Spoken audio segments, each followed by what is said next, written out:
Hey guys! Do you want to know what is Bitcoin? Well, in this video, we're going to talk about what is Bitcoin. Welcome to this YouTube channel. Before we get started, please make sure you watch the video until the end. And also subscribe with the notification bell turned on so you can get notified anytime we upload a new video.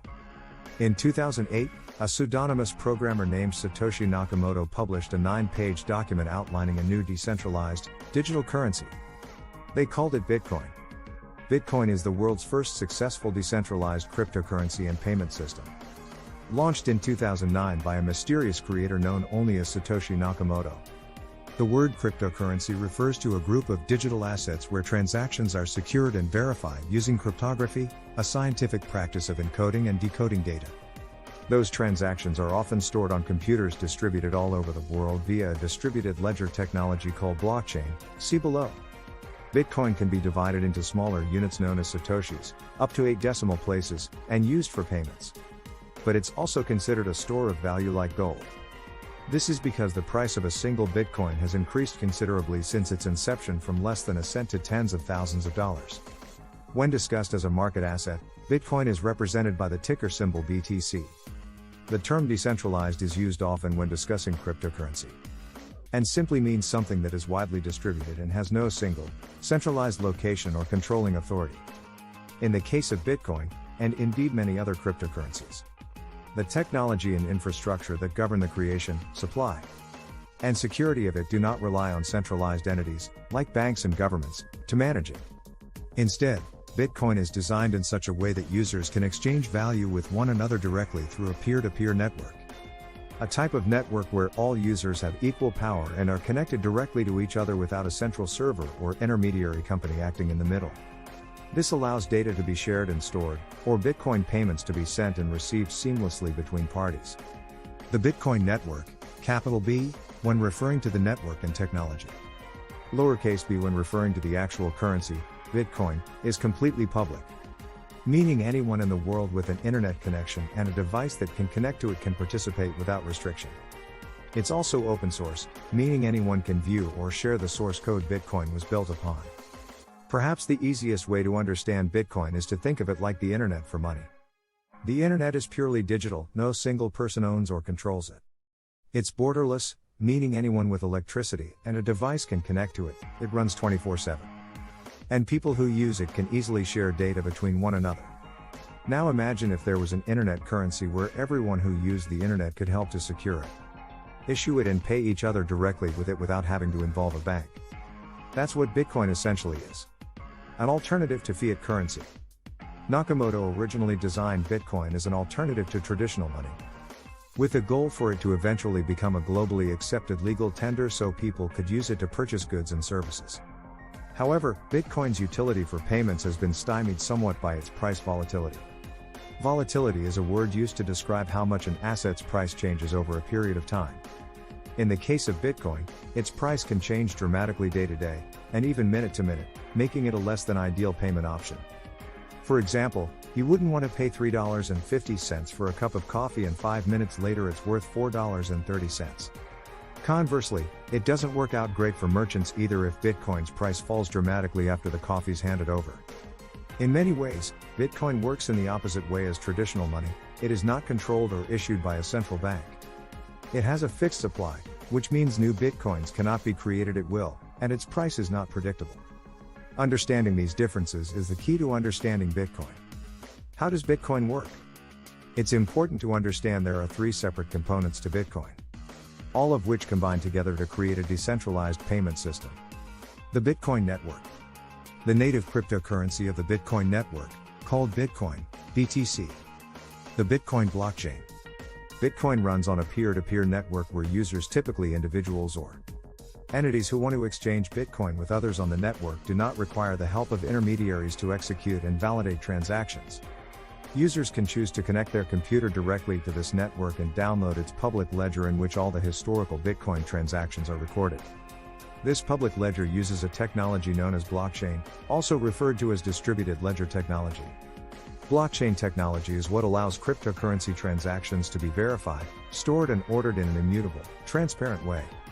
Immutability and transparency are vitally important credentials for a payment system that relies on zero trust. Whenever new transactions are confirmed and added to the ledger, the network updates every user's copy of the ledger to reflect the latest changes. Think of it as an open Google document that updates automatically when anyone with access edits its content. As its name implies, the Bitcoin blockchain is a digital string of chronologically ordered blocks, chunks of code that contain Bitcoin transaction data. However, it is important to mention that validating transactions and Bitcoin mining are separate processes. Mining can still occur whether transactions are added to the blockchain or not. Likewise, an explosion in Bitcoin transactions does not necessarily increase the rate at which miners find new blocks, irrespective of the volume of transactions waiting to be confirmed. The Bitcoin is programmed to allow new blocks to be added to the blockchain approximately once every 10 minutes. Due to the public nature of the blockchain, all network participants can track and assess Bitcoin transactions in real time. This infrastructure reduces the possibility of an online payment issue known as double spending. Double spending occurs when a user tries to spend the same cryptocurrency twice. Bob, who has one Bitcoin, might try to send it to both Rishi and Eliza at the same time and hope the system doesn't spot it. Double spending is prevented in the traditional banking system because reconciliation is performed by a central authority. It also isn't a problem with physical cash because you can't hand two people the same single dollar bill. Bitcoin, however, has thousands of copies of the same ledger, and so it requires the entire network of users to unanimously agree on the validity of each and every Bitcoin transaction that takes place. This agreement between all parties is what's known as consensus. Just as banks constantly update the balances of their users, everyone that has a copy of the Bitcoin ledger is responsible for confirming and updating the balances of all Bitcoin holders. So, the question is, how does the Bitcoin network ensure that consensus is achieved, even though there are countless copies of the public ledger stored all over the world? This is done through a process known as proof of work. What is proof of work?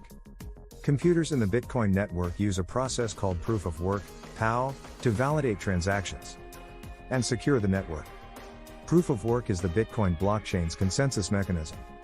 While proof of work was the first and is generally the most common type of consensus mechanism for cryptocurrencies that run on blockchains, there are others, most notably proof of stake, POS, which tends to consume less overall computing power and therefore less energy.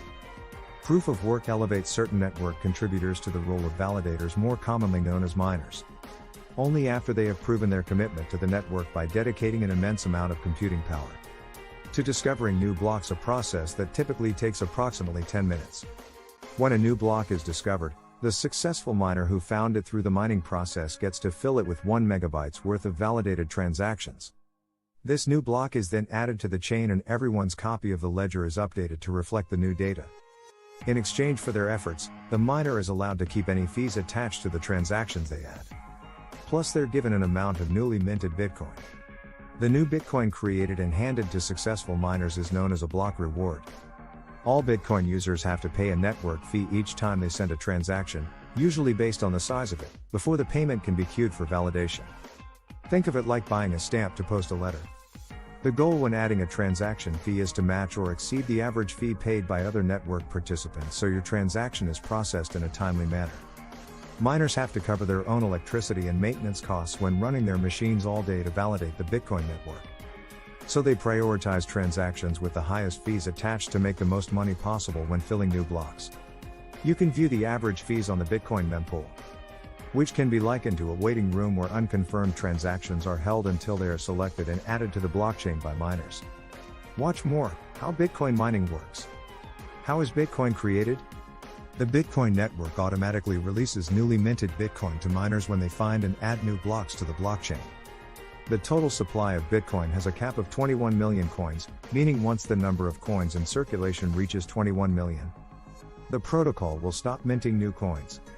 In a way, Bitcoin mining doubles as both the transaction validation and the Bitcoin issuance process. Until all the coins are mined, then it will only function as the transaction validation process. Importantly, increasing the amount of computing power dedicated to Bitcoin mining will not mean more Bitcoins are mined.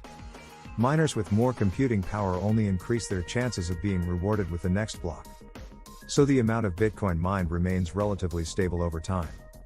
The Bitcoin network uses a coin distribution strategy known as Bitcoin halving that ensures the amount of Bitcoin distributed to miners reduces over time, by gradually decreasing the supply of new Bitcoin entering circulation. The idea is it will help support the asset's price, based on the fundamental principles of supply and demand. A Bitcoin halving, sometimes called a halvenings, happens every 210,000 blocks or roughly 4 years. When the Bitcoin protocol first launched in 2009, each successful miner received 50 Bitcoin, BTC, as a block reward.